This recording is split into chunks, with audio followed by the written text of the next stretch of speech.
जरा आपल्या प्रेक्षकांना सांगशील तू कधीपासून क्रिकेट फॉलो करतोय?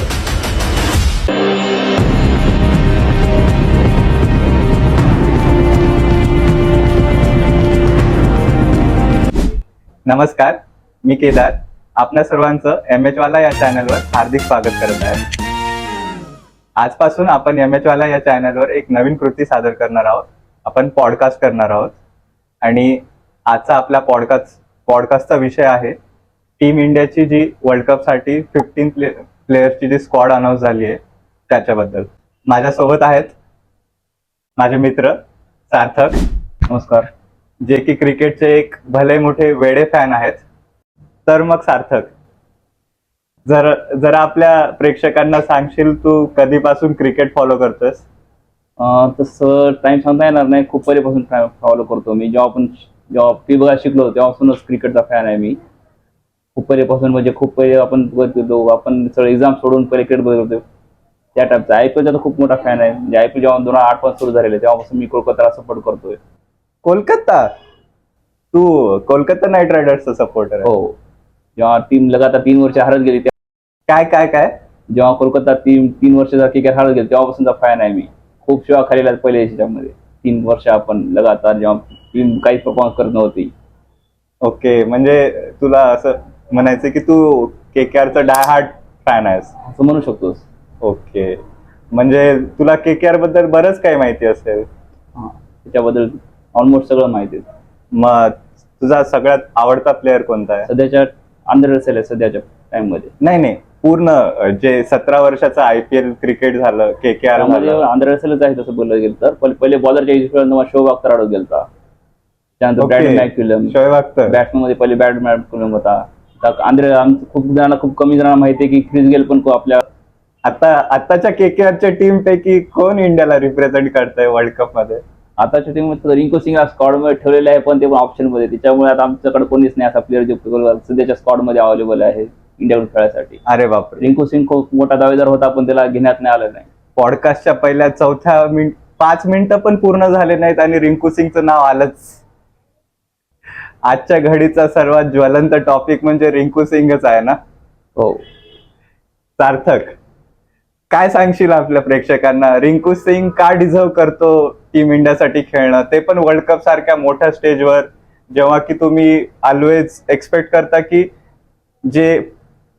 ज्यांनी अगोदरपासून परफॉर्म केलेला आहे, जे एस्टॅब्लिश प्लेयर्स आहेत तेच खेळतील, परंतु तू एवढा सपोर्ट करतोय, म्हणजे तुला असं वाटतं की रिंकू असायलाच पाहिजे होता. म्हणजे सांग बरं, का असायला पाहिजे होतं? हे फक्त माझा विषय नाही, खूप जणांचा विषय. म्हणजे नक्कीच सगळ्याला तुम्ही आता बघितलं असं सगळेजण रिंकू सपोर्ट करतात. कसं काय? कारण की तो जेव्हा क्रिकेटमध्ये जो IPL मध्ये राहो, कोलकाता फॅन म्हणून म्हणणार ना मी, पण जेव्हा तो इंडियाला रिप्रेझेंट करतो तेव्हा पण तो मन लावून खेळलेला आहे आणि तो परफॉर्मन्स दिला आहे. प्रत्येक मॅचला तो परफॉर्मन्स दिला. एखादी मॅच त्याची राहिली असेल, हो, मी पण ऐकलंय की त्याचा ॲव्हरेज 80 च्या जवळ आहे. आणि जो पोझिशनला जो खेळतो डेट बॅटिंगला, तो त्या बेस्ट आहे सध्याच्या याच्यामध्ये बघितलं. ओके, म्हणजे स्क्वॉड मध्ये बघितलं तुला असं म्हणायचंय की रिंकू हा सध्याच्या फिनिशर्स या कॅटेगरी मधला इंडियाचा बेस्ट प्लेअर असू शकतो.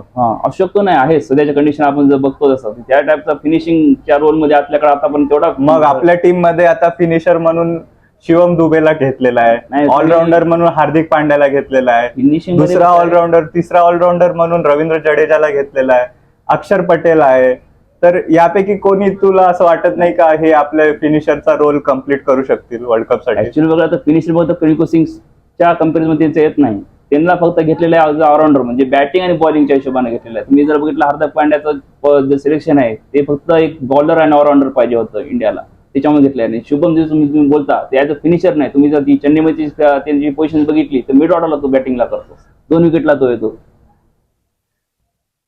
पण जर समजा आता बघितलं तर 15च्या स्क्वॉड मध्ये प्रॉपर बॅट्समन म्हणून मिडल ऑर्डर मध्ये फक्त एकाच प्लेअरला इंडियाने चान्स दिलेला आहे आणि त्याचं नाव जास्त अवघड नाहीये. त्याचं नाव आहे सूर्यकुमार यादव. तो T20चा सध्याचा इंडियाचा नंबर 1 बॅट्समन आहे. सूर्यकुमार यादवचा वर्ल्ड रँक नंबर 1 आहे. त्याच्यात डाऊट नाही, त्याला आपण काढू शकत. तो स्वतः इंजर्ड झाला तर टीमच्या बाहेर राहू शकतो. तुम्हाला सगळ्याला माहिती आहे, तो त्याला आपण टीम इंडिया काढू शकत नाही, पण तो पण मिडल ऑर्डरला बॅटिंगला येतो, तो पण फिनिशरच्या रोलमध्ये येत नाही. म्हणजे सूर्यकुमार यादव पण फिनिशरच्या रोलमध्ये नाहीच आहे. माझ्या हिशोबाने तो मिडल ऑर्डरलाच राहील, कारण की तो फिनिशिंगच्या रोलमध्ये येणार आहे. तुम्हाला फिनिशिंगच्या रोलमध्ये जडेजा, पण बॉलिंग ऑप्शन म्हणून ठेवलेला आहे, त्याला बॉलिंग आणि बॅटिंग करतो जडेजा. आणि हार्दिक पांड्या पण थोडं ओव्हर बॅटिंग करायला येऊ शकतो, कारण की मुंबई समतीची पण बॅटिंग. आता पहिले जेव्हा स्टार्टिंगला हार्दिक पांड्या इंट्रोड्यूस झाला तो पोलॅटसोबत मागे राहायचा, बॅटिंगला यायचा. पण जसं तुम्ही आता बघाल त्याची बॅटिंग कधी आहे, त्याची मिडल ऑर्डरला बॅटिंग आहे. तो 2 विकेट पडल्याशिवाय येत नाही. ओके, म्हणजे तू असं अधोरेखित करतोयस की हा जो स्क्वॉड आहे इंडियाचा त्यामध्ये कदाचित एक प्रोफेशनल फिनिशरचा रोल निभावतील असे कोणी नाहीये, असं तुझं म्हणणं वाटू शकतं. हा, त्यांनी फक्त सध्या ऍडजस्टमेंट चालू आहे की एखादा बॉलर जो बॅटिंग करत, असं चालू आहे. जसं हार्दिक पांड्या बॅटिंग ऑलराऊंडर आहे, पण तो बॉलिंग 2-3 ओव्हर करतो. रिंकू सिंगला तो बॉलिंग आपण देऊ शकत नाही, कारण रिंकू सिंग प्युअर बॅट्समन म्हणून खेळत होतो, त्याच्यामुळे ती जागा बनली नाही. तेव्हा फक्त ते एक आपण समजू शकतो की बाबा त्यांना बॅट्समन आपण त्याला घेतला नाही प्रॉपर फिनिशर म्हणून. बाकी जडेजा ही खूप पहिल्यापासून एक्सपिरियन्स आणि सेकंड एक्सपिरियन्स, त्याला वेस्ट इंडिजचा एक्सपिरियन्स नसेल म्हणून त्याला एक मागे ठेवण्याचं एक कारण असू शकतं. तर मग आपले सर्व प्रेक्षकांना मी विनंती करतो की त्यांनी सांगावं की फिनिशर म्हणून रिंकू असायलाच पाहिजे होता का जे 4 ऑप्शन्स आहेत आपल्याकडे, हार्दिक, शिवम दुबे, जड्डू आणि अक्षर, यापैकी एक जण तो फिनिशरचा रोल कम्प्लीट करू शकेल. सार्थक, चल तुला मी आता वेगळ्या मार्गाने घेऊन जातो. तू केकेआरचा फॅन आहेस. केकेआरचा 3 वर्ष कॅप्टन होता दिनेश कार्तिक. हा, दिनेश कार्तिक 2022च्या वर्ल्ड कप मध्ये होता, जो की ऑस्ट्रेलियामध्ये झाला होता. त्यावेळेसचा परफॉर्मन्स आणि यावेळेस वर्ल्ड कपच्या अगोदर IPL मध्ये दिनेश कार्तिकचा परफॉर्मन्स जवळपास खूप जास्त फरक नाहीये. मग का असं वाटतं तुला की दिनेश कार्तिक कडून काय गोष्टी चुकीच्या झाल्या किंवा काय तो बेटर करू शकला असता, जो त्याला वर्ल्ड कपच्या संघामध्ये स्थान मिळालं असतं? दिनेश कार्तिक म्हणजे खूप पहिले त्याला इंडियाकडून चान्स भेटले होते. आता सध्याचा परफॉर्मन्स जर कन्सिडर केला तर आता बाउंड्री खूप छोटी झाली. तुम्ही जर बघत असाल की तुम्हाला 262 जेव्हा क्रिस गेलने जेव्हा स्कोर केला होता, त्या टाइमला 175 फक्त क्रिस गेलने मारले होते. त्याच्यानं आता तुम्ही बघत 262 पण चेस होऊन चालले कोलकात्यासोबत. 200 तुमचं 285 स्कोर होऊन चालले. तुम्ही 200 असं वाटायला की IPL हर एक प्लेअर 200 करणं काय अवघडच गोष्ट नाही. 100 तुम्ही पॉवर प्ले मध्ये रन काढतात. ग्राउंड छोटे झालेत, पण त्या टाइमचा परफॉर्मन्स आपण IPLचा या टाइमचा परफॉर्मन्स कन्सिडर नाही करू शकत, की त्या टाइमची बाउंड्री आपण जिथं खेळतो वर्ल्ड कप प्लेअर मोठ्या ह्याच्या पार्टिसिपेट करतो, तर त्यामध्ये दिनेश कार्तिक या परफॉर्मन्सला कन्सिडर करून आपण त्याला स्क्वॉड मध्ये नाही घेऊ शकत. आणि ते पण हेवी कॉम्पिटिशन आहे विकेट किपर बॅट्समन मध्ये. तुमच्या KL राहुल बाहेर आहे, तुमचा ईशान किशन सारखा प्लेअर बाहेर आहे, तो पण एक ओपनिंग चांगला बॅट्समन आहे. तो मी एक सिनियर सिटीजन एक्सपिरियन्स म्हणून जर दिनेश कार्तिक घेत असेल तर आपल्याकडे एक्सपिरियन्स बॅट्समन खूप आहेत. असं नाही की त्याला एक्सपिरियन्स आपल्याकडे बॅट्समन कमी आहे म्हणून दिनेश कार्तिक आपण घेऊन एक एक्सपिरियन्स वाढू शकतो. ऑलरेडी आपल्याकडे दिनेश कार्तिकच्या कल्पने विराट कोहली एक्सपिरियन्स आहे, त्याचा शेवटचा वर्ड राहू शकतो. रोहित शर्मा आहे, जडेजा आहे, असे प्लेअर आपल्याकडे आहेत. ओके, ओपनर्स पैकी टीम जी सिलेक्ट केलेली आहे त्याच्यामध्ये फक्त 2च ओपनर्स आहेत, रोहित शर्मा आणि यशस्वी जयस्वाल, आणि प्लस संजू सॅमसन आणि विराट कोहली हे टॉप 3 मध्ये आहेत. तर तुला काय वाटतं की एक थोडासा गॅम्बल सारखी सिच्युएशन आहे की तुम्ही फक्त 2च ओपनर्स घेऊन जात आहात?